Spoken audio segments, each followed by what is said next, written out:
سارا یسیر سیرن کا معنی ہوتا ہے چلنا. سیرت طریقے کو بھی کہتے ہیں، سیرت راستے کو بھی کہتے ہیں، اور سیرت کا معنی چلنا بھی ہے. محدثین اور فقہا ان کے ہاں سیرت نام ہے آپ صلی اللہ علیہ وسلم کی جہادی زندگی کا. چاہے وہ مغازی ہوں یعنی غزوات جن میں آپ نے خود شرکت کی، اس کا نام بھی سیرت ہے.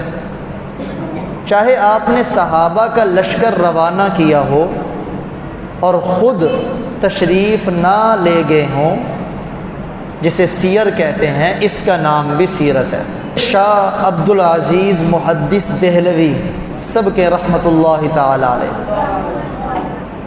وہ فرماتے ہیں جناب نبی اکرم صلی اللہ علیہ وآلہ وسلم کے ذات گرامی سے جس بھی چیز کا تعلق ہے، آپ کی ولادت بعد سعادت سے لے کر آپ کے دنیا سے تشریف لے جانے تک،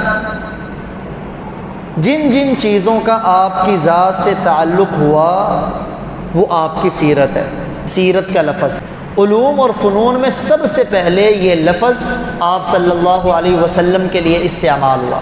اب بھی جب سیرت کا لفظ بولا جائے نا، خواہ غیر مسلموں کے ہاں بولا جائے یا مسلمانوں کے ہاں بولا جائے، یار سیرت بیان کرو، تو ہمارا ذہن فوراً اس طرف جاتا ہے کہ آپ صلی اللہ علیہ وسلم کی عادات، طور طریقے، آپ کے اخلاق، آپ کی زندگی کو بیان کرو. سیرت کا جاننا ضروری کیوں ہے؟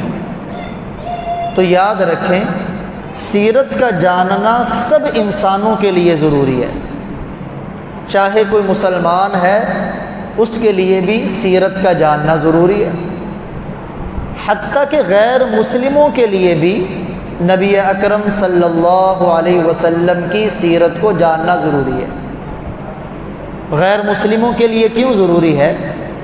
کیونکہ غیر مسلم جب ہمارے پیارے آقا صلی اللہ علیہ وسلم کی سیرت کو جانے گا، آپ کی سیرت کو پڑھے گا، تو اسے اسلام کا پتہ چلے گا. چنانچہ بڑے غیر مسلم تاریخ میں موجود ہیں اور ابھی بھی ان کے حالات سامنے آتے رہتے ہیں کہ فلاں غیر مسلم نے سیرت کا مطالعہ شروع کیا، ابھی مکمل نہیں ہوا کہ اس نے کلمہ پڑھا اور مسلمان ہو گیا. تو غیر مسلموں کے لیے بھی سیرت کا پڑھنا، سیرت کا سننا، سیرت کا جاننا ضروری ہے تاکہ انہیں ہدایت مل سکے. مسلمانوں کے لیے تو بے حد ضروری ہے. دیکھیں، مسلمان اس وقت تک مسلمان نہیں ہوتا جب تک اسے اپنے پیارے نبی سے ساری کائنات سے زیادہ محبت نہ ہو. حدیث مبارکہ ہے، صحیح بخاری کی روایت، لا یؤمن احدکم حتی اکون احب الیہ من والدہ وولدہ والناس اجمعین. آپ نے فرمایا اس وقت تک تم میں سے کسی کا ایمان مکمل نہیں ہو سکتا، اس وقت تک تم میں سے کوئی مومن نہیں بن سکتا یہاں تک کہ اسے اپنے والدین سے زیادہ، اپنی اولاد سے زیادہ، اور دنیا میں بسنے والے تمام انسانوں سے زیادہ میری ذات کے ساتھ محبت نہ ہو. صحیح بخاری میں سیدنا عمر رضی اللہ تعالی عنہ کا ایک واقعہ منقول ہے. صحابہ کرام فرماتے ہیں نبی اکرم صلی اللہ علیہ وآلہ وسلم آپ نے سیدنا عمر کا ہاتھ پکڑا. سیدنا عمر محبت میں کہنے لگے، اے اللہ کے رسول، آپ مجھے ساری کائنات سے زیادہ محبوب ہیں، لیکن مجھے اپنی ذات آپ سے زیادہ محبوب ہے. یعنی باقی سب چیزوں سے تو آپ سے مجھے زیادہ محبت ہے، لیکن اپنی ذات کی محبت میرے ہاں آپ سے زیادہ ہے. تو آپ صلی اللہ علیہ وسلم نے فرمایا کہ اے عمر، اس وقت تک ایمان مکمل نہیں ہو سکتا جب تک تم مجھے اپنی جان سے بھی زیادہ محبت نہ کرنے لگ جاؤ. تو سیدنا عمر رضی اللہ تعالیٰ عنہ نے عرض کیا، اے اللہ کے رسول، دیکھیں صحابہ کتنے دل کے مخلص تھے، جو بات تھی وہ واضح کر دی۔ یہ بہت بڑا بہتان ہے صحابہ کرام پر کہ ان کے دل میں معاذ اللہ نقل کفر ناباشد منافقت تھی۔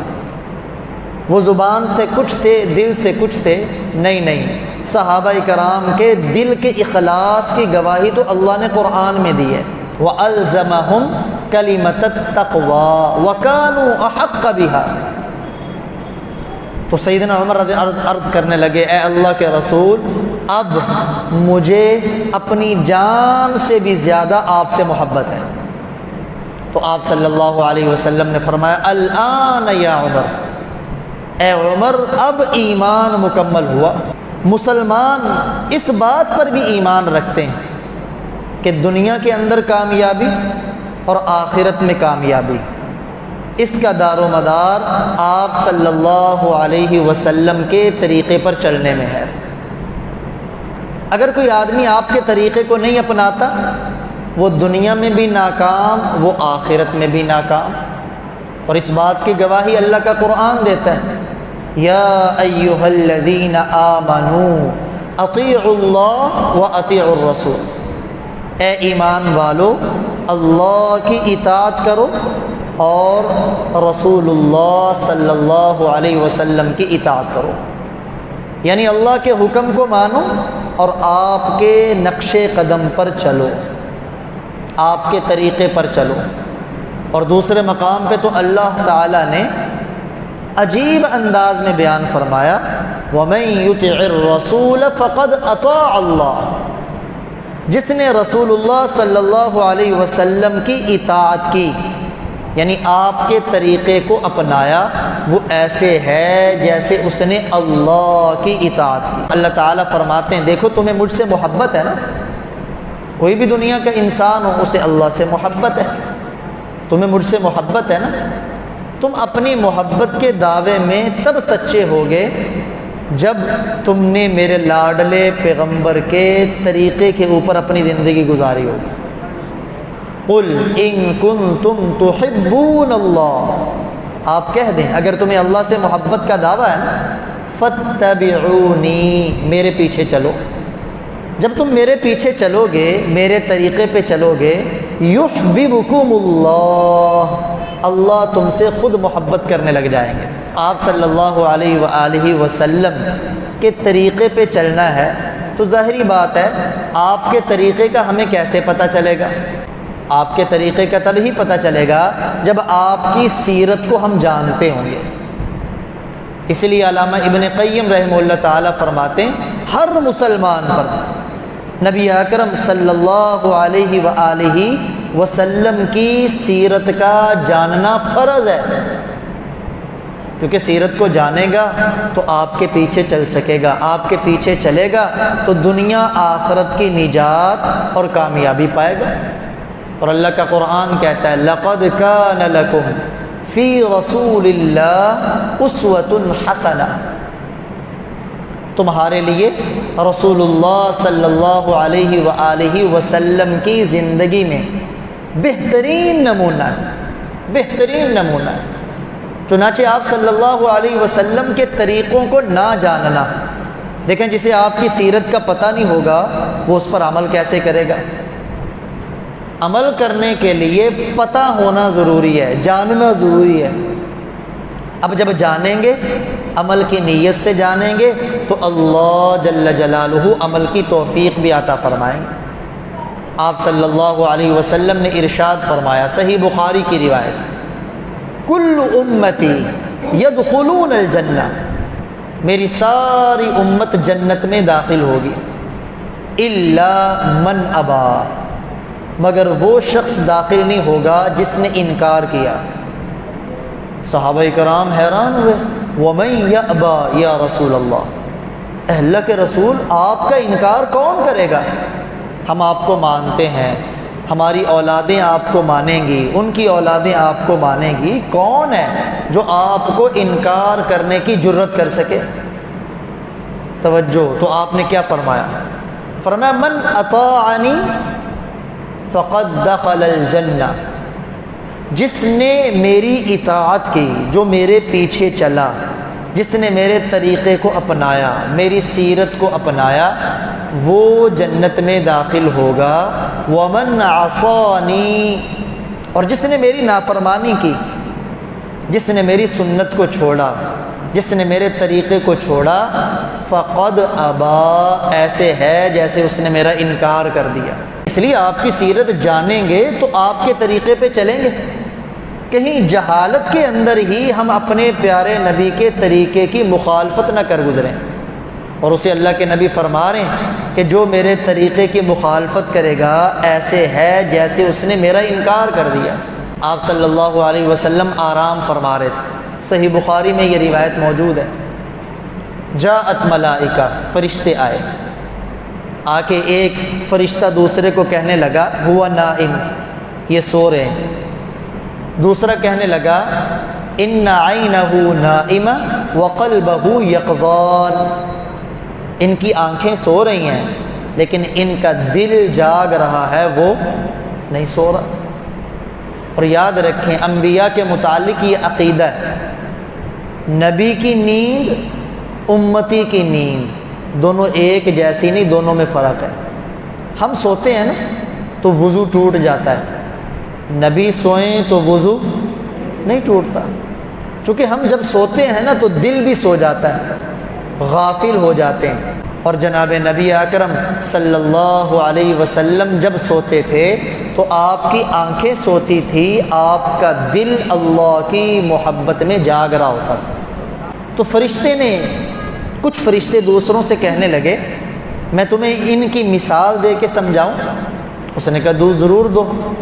فرمایا ان کی مثال ایسی ہے جیسے کسی نے ایک بہت بڑا محل تیار کیا ہو، اس کے اندر بہت بڑا دسترخوان لگا ہو، دسترخوان پر ہر قسم کی نعمت پڑی ہو، اور ایک دعوت دینے والے کو بھیج دیا جائے کہ جاؤ لوگوں کو جا کے دعوت دو، کہ وہ آئیں اور یہ دعوت کا انتظام ہے ان کے لیے، دعوت کا کھانا کھائیں۔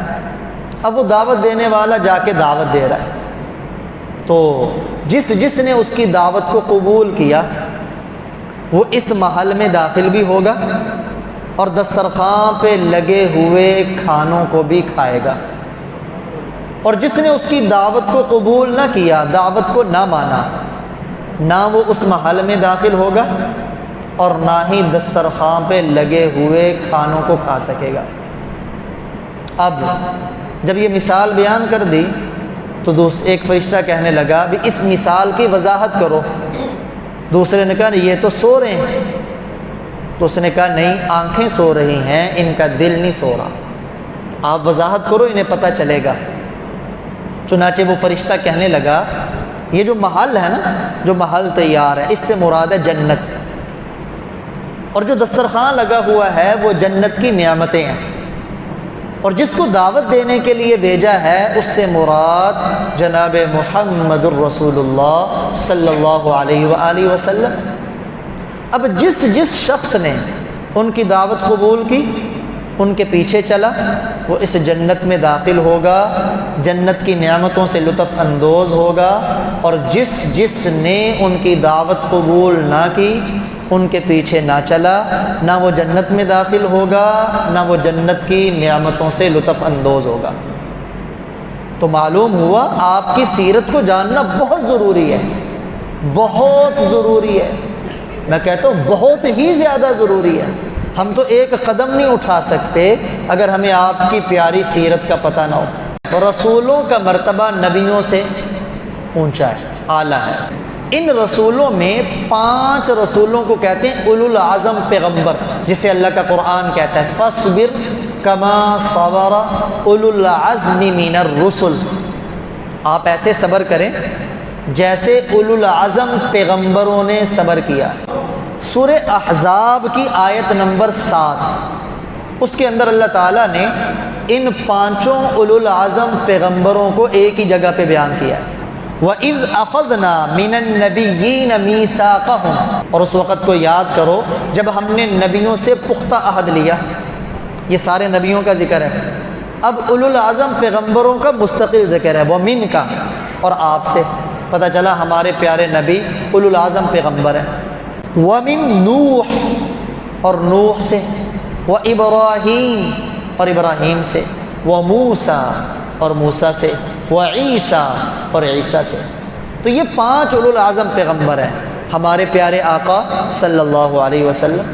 سب سے پہلے انہیں اللہ نے بیان کیا، نوح علیہ السلام، ابراہیم علیہ السلام، موسیٰ علیہ السلام اور عیسیٰ علیہ السلام۔ اولو العزم پیغمبروں کا مقام سارے پیغمبروں میں اعلیٰ۔ ان 5 اولو العزم پیغمبروں میں سب سے اونچی شان، سب سے اونچا مقام، سب سے اونچی عظمت وہ میرے اور آپ کے پیارے نبی جناب محمد الرسول اللہ صلی اللہ علیہ وآلہ وسلم کی ہے۔ آپ صلی اللہ علیہ وسلم خود فرما رہے ہیں، انا سید ولد آدم، آدم علیہ السلام کی جتنی اولاد ہے نا، ساری اولاد کا میں سردار ہوں۔ اور دوسری حدیث مبارکہ میں آپ نے فرمایا، انا سید ولد آدم ولا فخر، میں آدم علیہ السلام کی تمام اولاد میں سردار ہوں اور میں اس پر فخر نہیں کرتا۔ معراج کی رات سب انبیاء کو جمع کیا نا بیت المقدس میں، اب سب انبیاء موجود ہیں، تو سب انبیاء کی موجودگی میں کس کو مصلی پہ کھڑا کیا گیا؟ جناب محمد الرسول اللہ صلی اللہ علیہ وسلم۔ اب مصلی پہ وہی کھڑا ہوتا ہے جو سب سے افضل ہوگا، اسی کو مصلی پہ امامت کروانے کا حق ہوگا۔ اب سب انبیاء موجود ہیں، رسول موجود ہیں، پیغمبر موجود ہیں، ان سب کی موجودگی میں جسے مصلی پہ کھڑا کیا گیا وہ ہمارے پیارے آقا صلی اللہ علیہ وسلم۔ اس سے پتہ چلا کہ سب انبیاء میں بھی ہمارے نبی سب سے اعلیٰ ہیں، اور آپ صلی اللہ علیہ وسلم میدان محشر ہوگا، حساب و کتاب شروع نہیں ہوگا، ساری امتیں اکٹھی ہو کے جائیں گی آدم علیہ السلام کے پاس۔ آدم علیہ السلام بھی نفسی نفسی کر کے کہیں گے، اذهبوا الی غیری، کسی اور کے پاس جاؤ، میں درخواست نہیں کر سکتا۔ وہ چلتے چلاتے نوح علیہ السلام کے پاس آئیں گے، ابراہیم علیہ السلام کے پاس آئیں گے، موسیٰ علیہ السلام کے پاس آئیں گے، عیسیٰ علیہ السلام کے پاس آئیں گے، لیکن کوئی نبی بھی سفارش نہیں کرے گا۔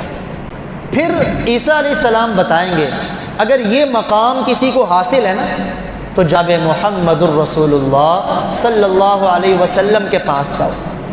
چنانچہ آپ کے پاس آئیں گے تو آپ فرمائیں گے، ہاں یہ مقام اللہ نے مجھے ہی دیا ہے۔ پھر آپ سر سجدے میں رکھیں گے، اللہ کی وہ حمد و ثنا بیان کریں گے کہ اس جیسی حمد و ثنا نہ پہلے کسی نے کی ہوگی اور نہ بعد میں کوئی کر سکے گا، کہ اللہ فرمائیں گے، ارفع رأسک، میرے محبوب اپنا سر تو اٹھائیں، سل مانگیے تو عطا، آپ مانگتے جائیے اللہ آپ کو عطا کرتا جائے گا، واشفع تشفع، آپ درخواست کرتے جائیں، سفارش کرتے جائیں، گارنٹی ہے آپ کی ساری سفارشیں قبول کی جائیں۔ لیکن اسے کہتے ہیں مقام شفاعت۔ سب نبیوں میں یہ ہمارے نبی کو حاصل ہے، کیونکہ ہمارے نبی سارے نبیوں میں اعلیٰ ہے۔ ہمارے پیارے نبی ہی مقصود کائنات ہیں، وجہ تخلیق کائنات ہے۔ کیا مطلب؟ یعنی اللہ تعالیٰ نے اگر آپ کو پیدا نہ کرنا ہوتا تو اللہ تعالیٰ دنیا کو پیدا، نہ آسمان کو پیدا کیا جاتا، نہ زمین کو پیدا کیا جاتا، نہ جنت کو پیدا کیا جاتا، نہ جہنم کو پیدا کیا جاتا۔ اگر پیارے نبی نہ پیدا ہونا ہوتے تو دنیا پیدا، یعنی آپ کے لیے اللہ تعالیٰ نے ساری کائنات کو بنایا۔ البدایہ والنہایہ، علامہ ابن کثیر رحمہ اللہ تعالیٰ نے کتاب لکھی ہے، اہل سنت میں بڑے عالم ہیں، اس میں وہ ایک روایت لے کے آئے۔ سیدنا عمر رضی اللہ تعالی عنہ اس روایت کے راوی ہیں۔ وہ فرماتے ہیں کہ نبی اکرم صلی اللہ علیہ وسلم نے فرمایا، جب آدم علیہ السلام نے بھول کر جس درخت کے قریب جانے سے منع کیا تھا نا کہ اس درخت کے قریب نہیں جانا، بھول کے اس درخت کے قریب چلے گئے، اس درخت کا پھل کھا لیا، اب بڑے گڑ گڑا رہے ہیں کیونکہ جنتی لباس اتر گیا، اب رو رہے ہیں اللہ کے سامنے۔ تو اللہ تعالیٰ کے سامنے دعائیں مانگتے ہوئے ایک تو وہ کلمات کہے جو قرآن پاک میں، ربنا ظلمنا انفسنا وان لم تغفر لنا وترحمنا لنکونن من الخاسرین، اے ہمارے پروردگار مجھ سے میری جان پہ ظلم ہوا، اگر تو نے معاف نہ کیا اور تو نے رحم نہ کیا تو میں بڑا نقصان اٹھانے والوں میں سے ہو جاؤں گا۔ ایک تو یہ کلمات کہے جو اللہ نے سکھائے، اور دوسرا سیدنا آدم علیہ السلام نے آپ صلی اللہ علیہ وسلم کے وسیلے سے دعا کی، یا رب اسألک بحق محمد، اے اللہ میں تجھ سے محمد صلی اللہ علیہ وسلم کے وسیلے سے دعا کرتا ہوں میری مغفرت فرما۔ تو اللہ تعالیٰ نے معاف کر دیا، معاف تو کر دیا، لیکن اللہ نے پوچھا اے میرے آدم، میں نے ابھی محمد صلی اللہ علیہ وسلم کو پیدا تو نہیں کیا، تجھے کیسے پتہ چلا کہ تو نے ان کا وسیلہ دیا؟ تو آدم علیہ السلام نے عرض کیا اے اللہ، جب آپ نے مجھے پیدا کیا، میرے جسم میں روح ڈالی، تو میں نے عرش کے پایوں پہ لکھا دیکھا لا الہ الا اللہ محمد الرسول اللہ۔ اس وقت ہی میرے دل میں بات بیٹھ گئی کہ جس ہستی کے نام کو اللہ نے اپنے نام کے ساتھ جوڑا ہے نا، وہ ہستی کوئی معمولی نہیں ہے، وہ اللہ کو سب سے زیادہ محبوب ہے، سب سے زیادہ پسندیدہ ہے۔ تو اللہ تعالیٰ نے فرمایا ہاں واقعی وہ مجھے سب سے زیادہ محبوب ہیں، لولا محمد ما خلقتک، اگر محمد صلی اللہ علیہ وسلم نہ ہوتے نا تو میں تمہیں بھی پیدا نہ کرتا۔ تو معلوم ہوا آپ صلی اللہ علیہ وسلم ہی مقصود کائنات۔ مستدرک حاکم میں ایک اور روایت منقول ہے جس کے راوی ہیں عبداللہ ابن عباس رضی اللہ تعالی عنہ۔